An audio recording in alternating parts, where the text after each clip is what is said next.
તો રાજ્યમાં હજુ ઠંડી હાજા ગગડાવી દેશે. હવામાન વિભાગની ઠંડી અંગે મોટી આગાહી. 2 દિવસમાં પારો 2 થી 3 ડિગ્રી સુધી ગગડશે. સપ્તાહમાં ધીરે ધીરે ઠંડીનું જોર વધતું જશે. તો પવનની દિશા ઉત્તર પૂર્વથી પૂર્વની થતાં ઠંડીનો અનુભવ થશે. મોટાભાગના જિલ્લામાં પારો 2 થી 3 ડિગ્રી ઘટી શકે છે. અમદાવાદમાં પણ વહેલી સવારે ઠંડીનો ચમકારો જોવા મળશે. તો વહેલી સવારે ઠંડા પવનના કારણે ગુલાબી ઠંડીનો અનુભવ પણ થશે. મોટાભાગના જિલ્લાઓમાં તાપમાનનો પારો ગગડ્યો છે. ગાંધીનગરમાં સૌથી ઓછું લઘુત્તમ તાપમાન નોંધાયું છે. ગાંધીનગરમાં 14, અમદાવાદમાં 14.7 ડિગ્રી તાપમાન, તો ડીસામાં 15.8, બરોડામાં 15.6 ડિગ્રી તાપમાન નોંધાયું છે. નલિયામાં 15.4, જ્યારે અમરેલીમાં 16 ડિગ્રી તાપમાન નોંધાયું છે.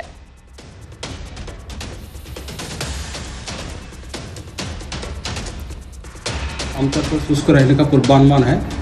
हमारा जो रीजन है गुजरात स्टेट और यूनियन टेरिटरी दीव दमन दादरा नगर हवेली के लिए अभी जो न्यूनतम तापमान है अगले 2 दिन में 48 आवर में 2 से 3 डिग्री सेंटीग्रेड फॉल होने का पूर्वानुमान दिया गया है. और अहमदाबाद के लिए आज का जो पूर्वानुमान है मेनली क्लियर स्काई रहेगा. और जो मिनिमम टेम्परेचर है न्यूनतम तापमान है वो 16 डिग्री सेंटीग्रेड के आसपास रहने का पूर्वानुमान दिया गया है. और जो तीसरा महीने के लिए कोई वार्निंग नहीं है. और पवन की दिशा हमारा पूरा क्षेत्रों में उत्तर पूर्व से पूर्व दिशा से है. રાજ્યમાં ઠંડીનો ચમકારો અનુભવાયો છે. ઠંડીમાં સારા સ્વાસ્થ્યની જાળવણી માટે લોકોમાં ઉત્સાહ જોવા મળ્યો છે.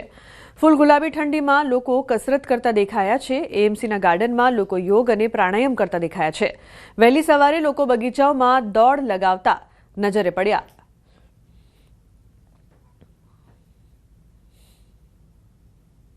રાજ્યમાં ઉત્તર પૂર્વના પવનો ફૂંકાઈ રહ્યા છે અને તેના કારણે વાતાવરણ સૂકું બન્યું છે. સાથે જ લઘુત્તમ તાપમાન છે તેમાં ઘટાડો નોંધાઈ રહ્યો છે.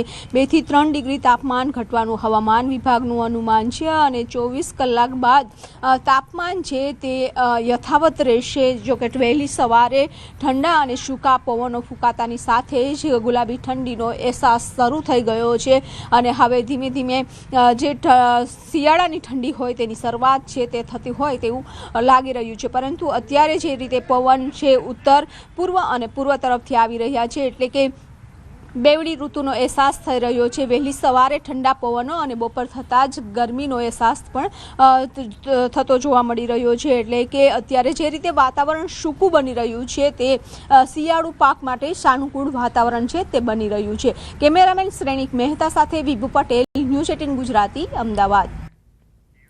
તો જૂનાગઢમાં જીવના જોખમે ગિરનાર ચડતા યુવાનો પગથિયાના બદલે પર્વતના રસ્તે ચડ્યાનો વિડીયો સામે આવ્યો છે.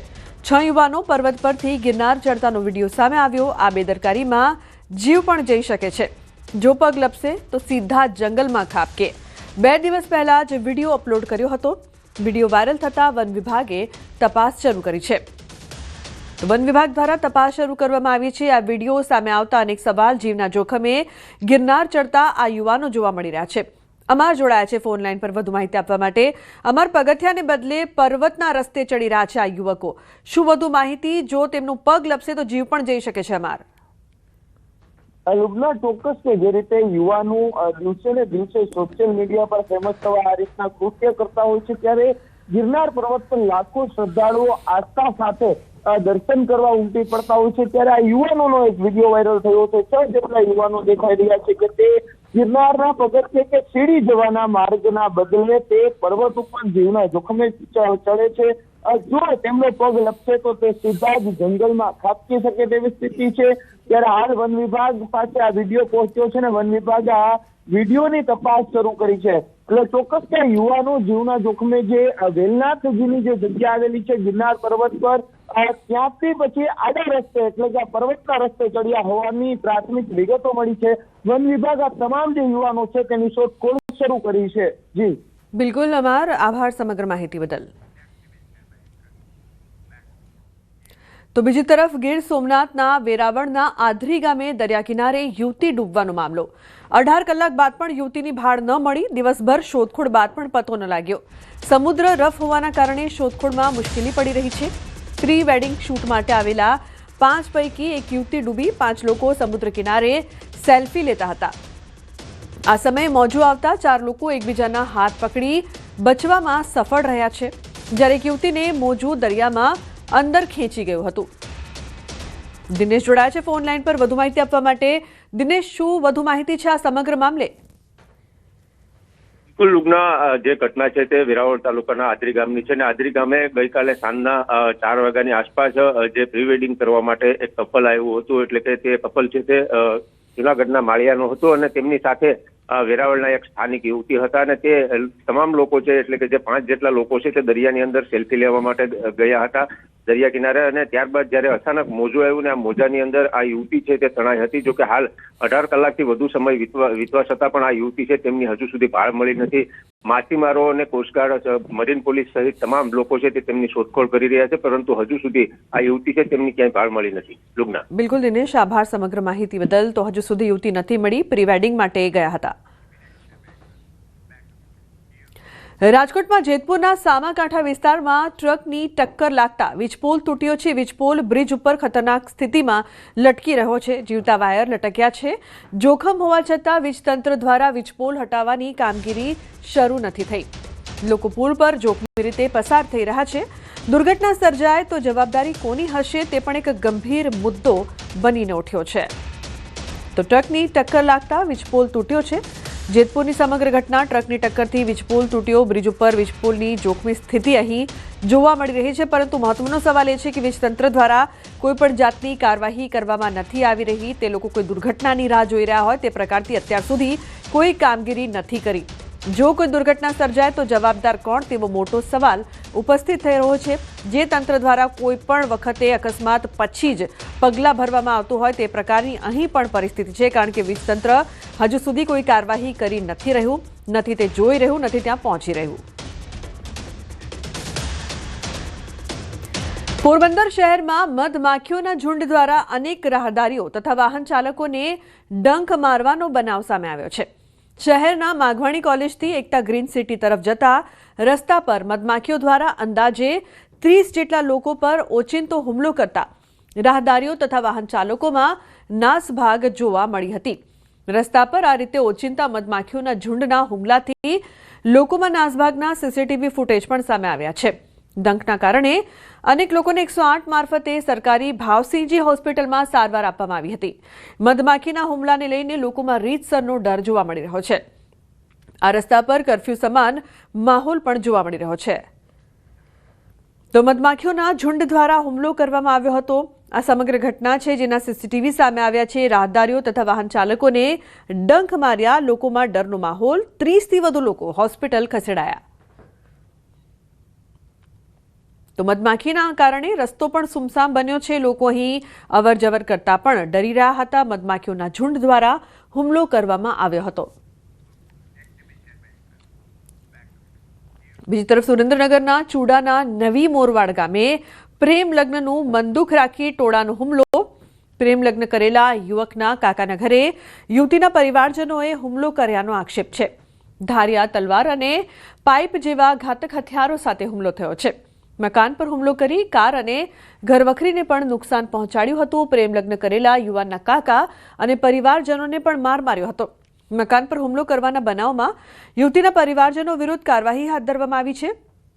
ચૂડા પોલીસ મથક ખાતે 21 શખ્સો વિરુદ્ધ ગુનો પણ નોંધાયો છે. તો ચૂડા પોલીસે 21 લોકો સામે ફરિયાદ દાખલ કરી છે. સુરેન્દ્રનગરની આ સમગ્ર ઘટના યુવકના પ્રેમ લગ્નની સજા કાકાને આપવામાં આવી. પ્રેમ લગ્નનું મનદુખ રાખીને યુવતીના પરિવારે હુમલો કર્યો હતો. ઉલ્લેખનીય છે કે યુવાનના કાકાના ઘરે તોડફોડ કરવામાં આવી. પરિવારને માર પણ મારવામાં આવ્યો હતો. ચૂડા પોલીસે આ સમગ્ર મામલે 21 લોકો સામે ફરિયાદ નોંધીને વધુ તપાસ હાથ ધરી છે. તો યુવકે પ્રેમ લગ્ન કર્યા હતા, પરંતુ તેના કાકાને સજા આપવામાં આવી. તેના ઘરમાં જઈને હંગામો કરવામાં આવ્યો, તોડફોડ કરવામાં આવી. સમગ્ર પરિવારને માર પણ મારવામાં આવ્યો. જે બાદ પોલીસ દ્વારા વધુ તપાસ કરવામાં આવી રહી છે. તો ચૂડા પોલીસે 21 લોકો સામે ફરિયાદ દાખલ કરી છે. ઉલ્લેખનીય છે કે યુવકે પ્રેમ લગ્ન કર્યા હતા, જેનું મનદુખ રાખીને તેના પરિવારને હેરાન કરવામાં આવ્યા. તેના કાકાના ઘરે હંગામો મચાવવામાં આવ્યો. કેટલાક લોકો ઘરમાં ઘૂસી ગયા અને હિંસા કરવામાં આવી. અક્ષય જોડાયા છે ફોન લાઈન પર વધુ માહિતી આપવા માટે. અક્ષય, શું સમગ્ર મામલો છે જે પ્રકારથી પ્રેમ લગ્ન થયા પરંતુ કાકાને સજા?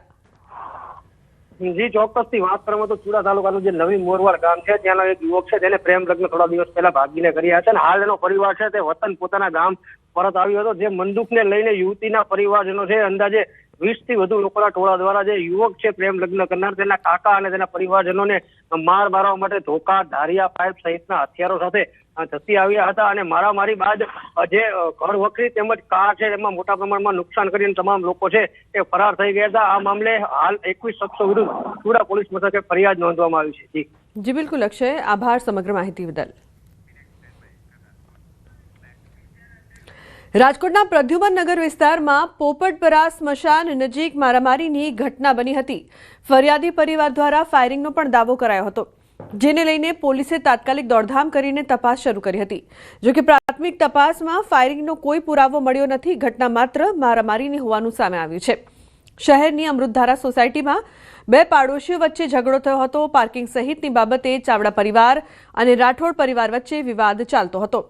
શનિવારે બંને વચ્ચે મારામારી થઈ હતી. આ મારામારીમાં ઇજાગ્રસ્ત સંજય રાઠોડે ગોવિંદ ચાવડા સહિતના લોકોએ હવામાં ફાયરિંગ કર્યાનો આક્ષેપ કર્યો છે. ઘટનાની જાણ થતાં ડીસીપી રાકેશ દેસાઈ અને ક્રાઇમ બ્રાન્ચની ટીમ સ્થળે પહોંચી હતી. પોલીસે ઇજાગ્રસ્ત સંજય રાઠોડ સહિતના લોકોના નિવેદન નોંધ્યા છે. બનાવ અંગેની આગળની કાર્યવાહી ચાલુ છે.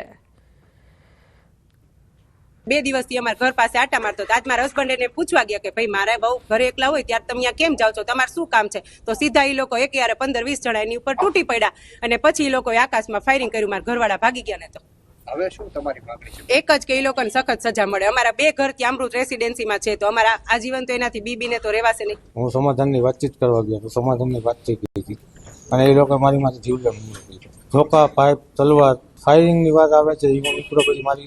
હું નીકળો પછી મારી માથે એ લોકોએ ફાયરિંગ કર્યું. યોગ્ય ન્યાય મળે મને. મારી માથે જીવલેણ હુમલો કરેલો છે અને એ લોકો એવું કહેતા જ હતા કે મારી નાખવાને જવા ન દેતા. એ લોકો 7-8 જણા હતા. કોણ કોણ? ગોવિંદભાઈ હતા ને જીતુભાઈ હતા. હા, પરિવાર દ્વારા ફાયરિંગનો આક્ષેપ કરેલો છે. અત્યાર સુધી પોલીસે સ્થળની પણ વિઝિટ કરી છે અને પ્રાથમિક રીતે અત્યારે ફાયરિંગની કોઈ ઘટના થઈ હોય પુષ્ટિ મળી નથી. પ્રાથમિક ફરિયાદી જે છે સંજયભાઈ રાઠોડ, જેને ઈજા પહોંચી છે, એની પ્રાથમિક પૂછપરછ કરતા પાર્કિંગની બાબતે બનાવ બનેલો હોય એવું જણાવે. તો બીજી તરફ અમરેલી જિલ્લાના ફુલઝર ગામમાં થયેલી જૂથ અથડામણના પડઘા સુરતમાં પડ્યા છે. આક્ષેપ છે કે પાટીદારો પર અસામાજિક તત્વો દ્વારા હિચકારો હુમલો કરાયો હતો. સુરત ખાતે પાટીદાર સમાજની મીટિંગ યોજાઈ હતી. મોટી સંખ્યામાં પાટીદાર સમાજના આગેવાનો, યુવાનો અને વડીલો ઉપસ્થિત રહ્યા હતા. ઉલ્લેખનીય છે કે ફુલઝર ગામમાં જૂથ અથડામણ થઈ હતી અને આ ઘટનામાં ખોટી રીતે પાટીદારો સામે કેસ કરાયાના આક્ષેપ કરવામાં આવ્યા છે. જેથી પાટીદાર સમાજ ન્યાયની માંગ સાથે થયો સુરતમાં એકત્રિત અને ન્યાય માટે આંદોલન સ્વરૂપે સુરતથી પાટીદારો રેલી રૂપે ફુલઝર ગામ સુધી જશે.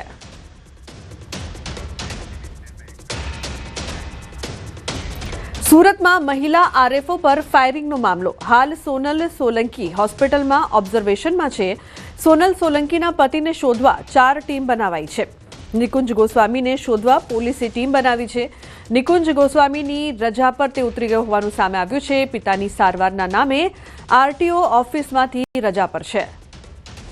તો મહિલા આરએફઓ પર ફાયરિંગનો મામલો. નિકુંજ ગોસ્વામી રજા પર ઉતર્યો છે. પિતાની સારવારના નામે આરટીઓ ઓફિસમાંથી તે રજા પર હોવાનું સામે આવ્યું. સોનલ સોલંકીના પતિને શોધવા 4 ટીમો બનાવવામાં આવી છે, જે શોધખોળ કરી રહી છે. નિકુંજ ગોસ્વામી હાલ રજા પર છે. ઉલ્લેખનીય છે કે સોનલ સોલંકીના પતિને શોધવા માટે 4 ટીમ બનાવાઈ છે, જે હાલ શોધખોળ કરી રહી છે. નિકુંજ ગોસ્વામીને શોધવા માટે પોલીસ દ્વારા સતત પ્રયાસ કરવામાં આવી રહ્યા છે. સતત ટીમ કાર્યરત છે. કેતન જોડાયા છે ફોનલાઈન પર. કેતન, શું વધુ માહિતી છે આ સમગ્ર મામલે? નિકુંજ ગોસ્વામી રજા પર. કામરેજ તાલુકાના ચોખા નજીક પ્રથમ અકસ્માત, ત્યારબાદ તબીબી સારવારમાં ખબર પડી કે બુલેટ મગજની અંદરથી નીકળતા ઘટના ફાયરિંગમાં તબદીલ થઈ હતી. પરંતુ જે અંતર્ગત જે બહુચર્ચિત કેસ સાબિત થવા પામ્યો છે કે આરએફઓ સોનલ સોલંકીના પતિ નિકુંજ ગોસ્વામી જે આરટીઓમાં ફરજ બજાવે છે અને પોલીસે આ જે સમગ્ર ગુનાને ધ્યાનમાં લઈને જે અરજદાર છે સોનલબેન સોલંકીના ભાઈની ફરિયાદ તપાસ હાથ ધરી, જે અંતર્ગત 4 જેટલી ટીમો બનાવવામાં આવી છે. નિકુંજ સોલંકીને પકડવા માટે પોલીસ એમના ઘર સુધી ગઈ. ઘરે ગંભાથી તાળું લટક્યું હતું અને ત્યારબાદ આરટીઓ ઓફિસની અંદર કચેરીમાં કામ કરતા હોય તો ત્યાં પણ છાનબીન કરવા જતા ત્યાંના ઉચ્ચ અધિકારી દ્વારા માહિતી મળવા પામી હતી પોલીસ દ્વારા કે જે નિકુંજ ગોસ્વામી છે, પિતાની તબિયત નાદુરસ્ત હોય એવા બહાના કાઢી અને ભૂગર્ભમાં ઉતરી ગઈને રજા પર ઉતરી જવા પામ્યો છે. અને ખાસ ઉલ્લેખનીય વાત એ છે કે નિકુંજ સોલંકીએ ફાયરિંગ કર્યા હોવાની ચર્ચાઓ વેગવંત પકડો હતો, પરંતુ નિકુંજ ગોસ્વામી જે આ રિવોલ્વર છે એ મહેસાણા પોલીસ સ્ટેશનની અંદર ચૂંટણી સમય દરમિયાન જમા કરવામાં આવી હતી અને સોનલ સોલંકી જે આરએફઓ છે એની પાસે કોઈ સર્વિસ હોવાનું હથિયાર છે જ નથી એવું પોલીસ ચોપડેથી બહાર આવવા પામ્યું છે. અને હાલ સમગ્ર આ ઘટનાને ધ્યાનમાં લઈને સુરત જિલ્લા પોલીસ વડાએ અલગ અલગ 4 ટીમો બનાવી અને નિકુંજ ગોસ્વામીની તપાસ હાથ ધરી છે ને પકડવા અને નિકુંજ ગોસ્વામીને પકડવાના ચક્રો પણ ગતિમાન કર્યા છે. જી બિલકુલ, કેતનના આભાર સમગ્ર માહિતી બદલ.